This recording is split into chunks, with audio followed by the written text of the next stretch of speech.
realm. Do you know what the realm is? It's the 1,000 blades of Aegon's enemies. A story we agreed to tell each other over and over till we forget that it's a lie. After waiting for what felt like a decade, we're officially only 6 days away from finally seeing the Dance of the Dragons.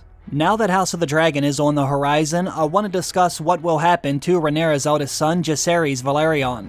As you all know, House of the Dragon is based on George R. R. Martin's Fire and Blood, the first volume of the definitive history of the Targaryens in Westeros.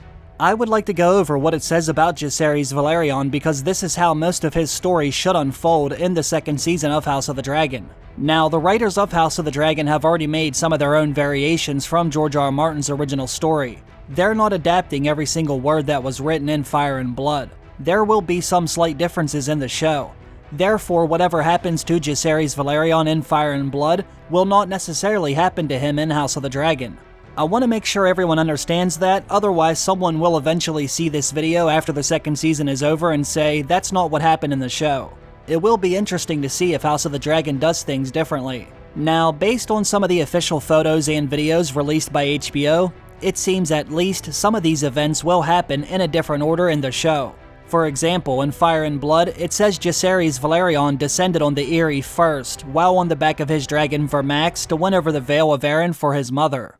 The Maiden of the Vale, Lady Jane Arryn, was 35 years old, over double the age of Jacaerys. Lady Jane had reigned over the Vale since the death of her father and elder brothers at the hands of the Stonecrows of the Hills when she was only 3 years old. We know for a fact that Lady Jane Arryn will be in the second season of House of the Dragon. Here's a photo of her right here. Now, according to Mushroom, Lady Jane Arryn was actually a harlot with a voracious appetite for men, and gives us a salacious tale of how she offered Jacaerys the allegiance of the Vale, only if he could bring her to climax while going down on her. The Septon, however, doesn't believe this is accurate. He said Jane Arryn favored other women. Now, it's hard to say which version we will see in House of the Dragon.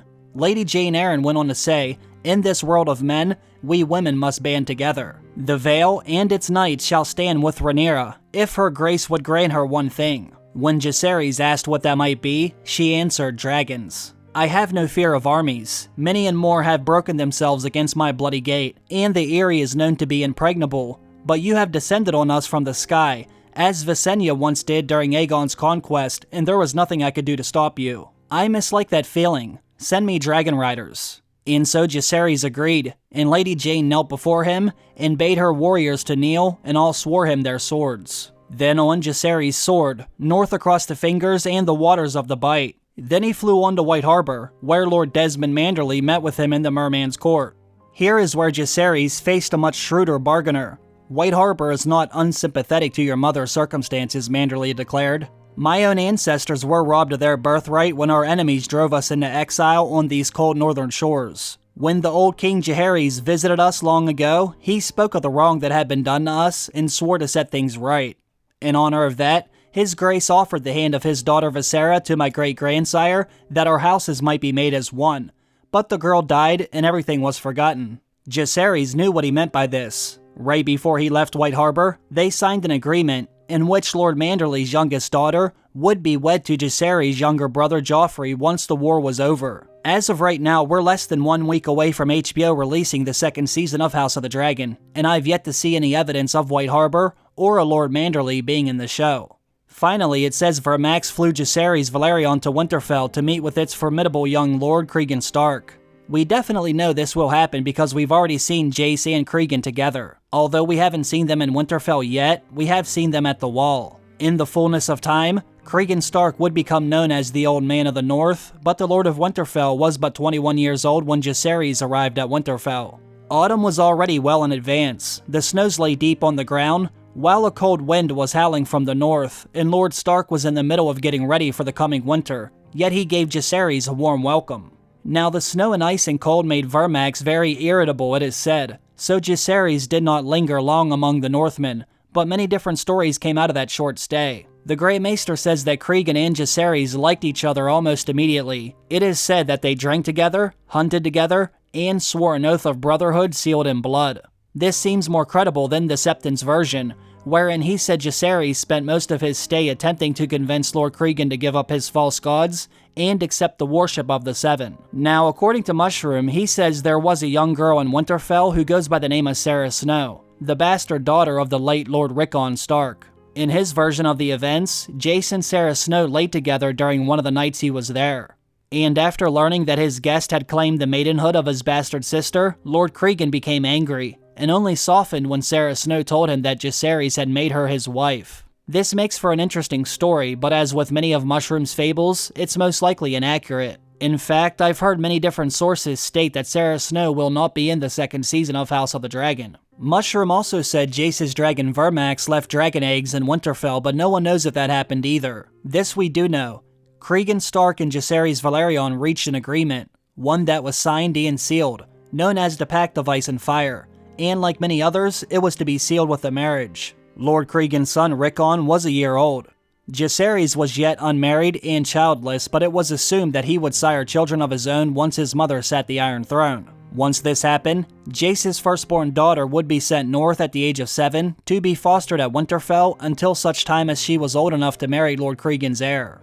Now, I do wonder if the Pact of Ice and Fire has anything to do with the White Walkers. We all know Jace and Lord Stark will visit the Wall, and most likely learn about the White Walkers who live out beyond it.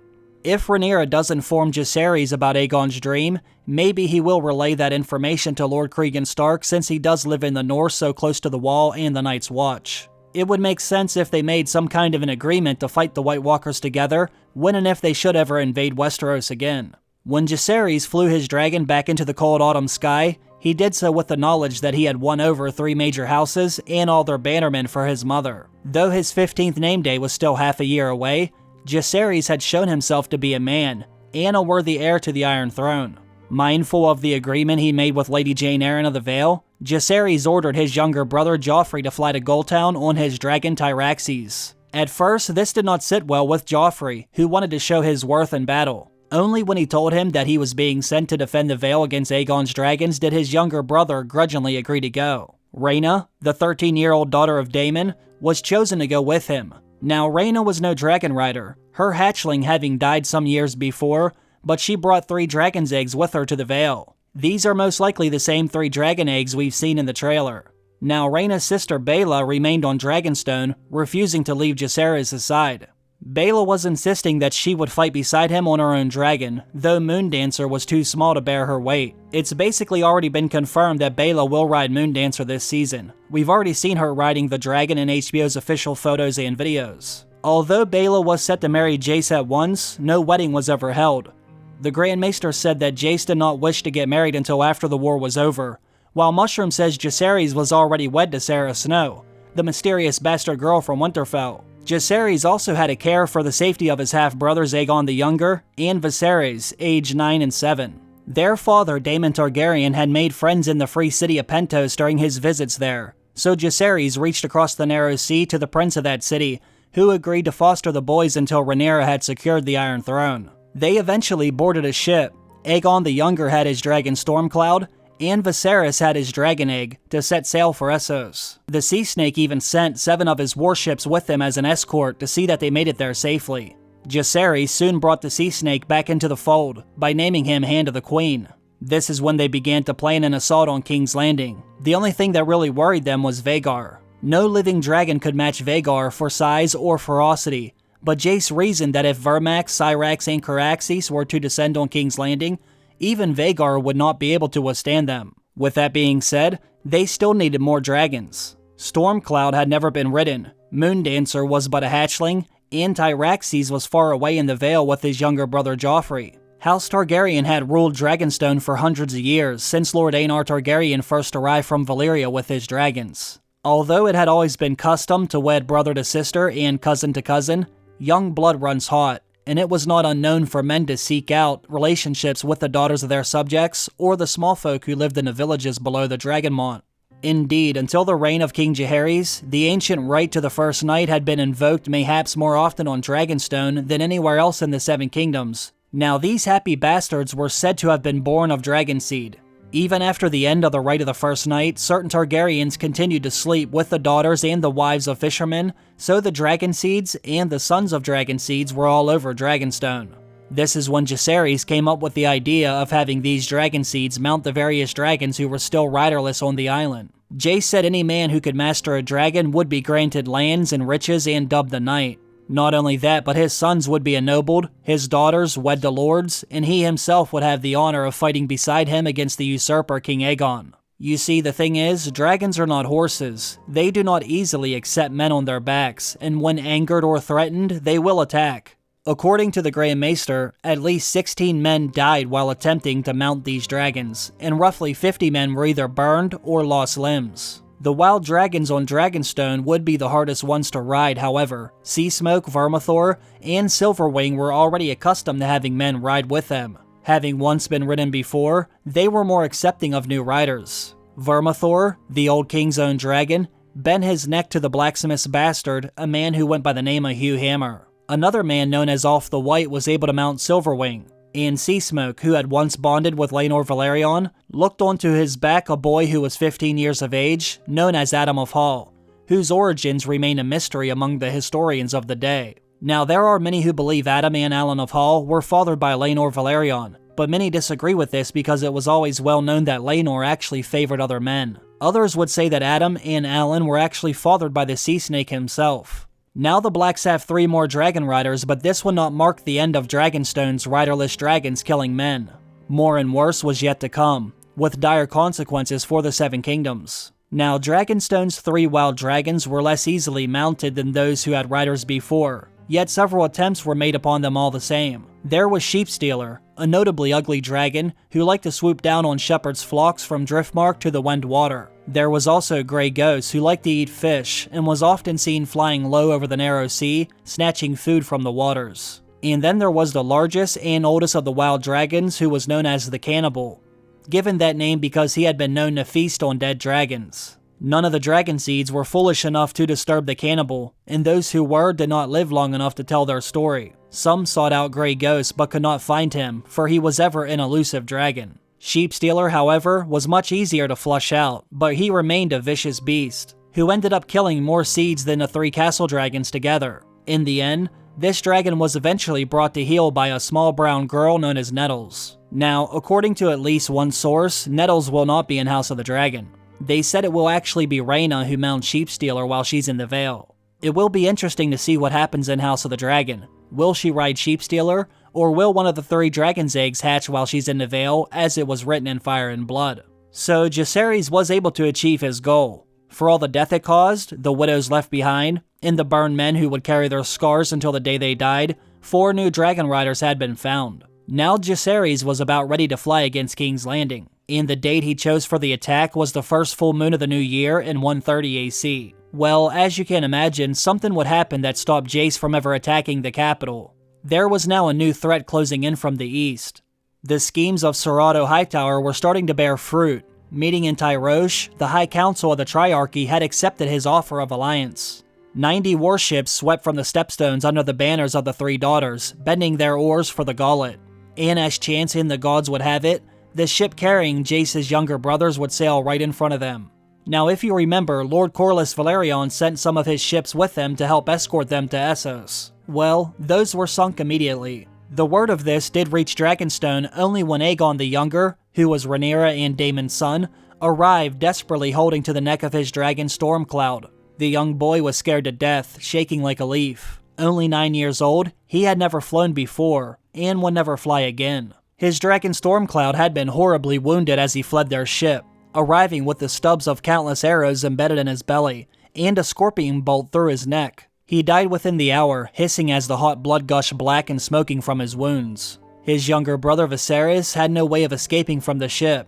He hid his dragon's egg and changed into ragged, salt-stained clothing, hoping they would mistake him for someone else. But one of the real ship's boys betrayed him, and he was made a captive. When Jacaerys Velaryon swept down upon a line of Lyonese galleys on Vermax, a rain of arrows rose up to meet him. The sailors of the Triarchy faced dragons before while fighting against Daemon and the Stepstones. No man could fault their bravery. They were ready to meet Dragonflame with such weapons as they had. One man was heard saying, "Kill the rider, and the dragon will leave." One ship was set afire, and then another. Still the men of the free cities fought on, until a shout rang out, and they looked up to see more winged shapes coming from around the Dragonmont. Now, it is one thing to face a dragon, but it's another thing entirely to face 5. As Silverwing, Sheepstealer, Seasmoke, and Vermithor descended upon them, the men of the Triarchy felt their bravery desert them. Their line of warships shattered as one galley after another turned away. And then the dragons fell like thunderbolts, shooting balls of fire, blue and orange, red and gold, each brighter than the next. Ship after ship was burned asunder or consumed by the flames. Screaming men leapt into the sea, shrouded in fire. Now, several differing stories were told afterward of how and why the dragons fell. Some say a crossbowman sent an iron bolt through his eye, while another account tells us that a sailor in the crow's nest cast a grapnel as Vermax was swooping through the fleet.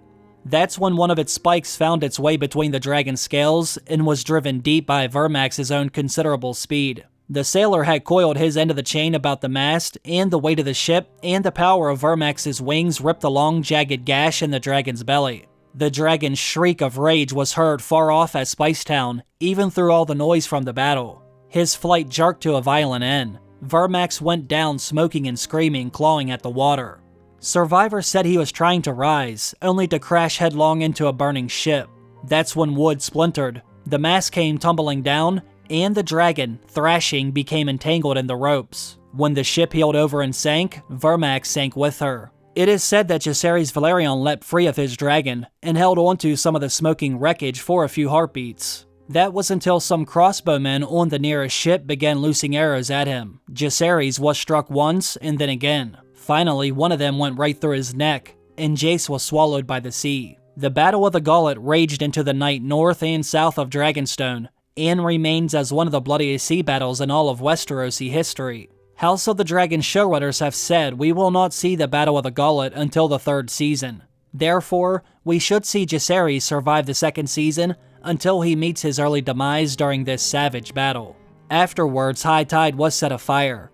All of the valuable artifacts the Sea Snake brought back from the east were consumed by fire. He lost nearly 1/3 of his Velaryon fleet. Now, thousands of men had died, yet none of those losses were felt so deeply as that of Jacaerys Velaryon, who was the Prince of Dragonstone and the heir to the Iron Throne.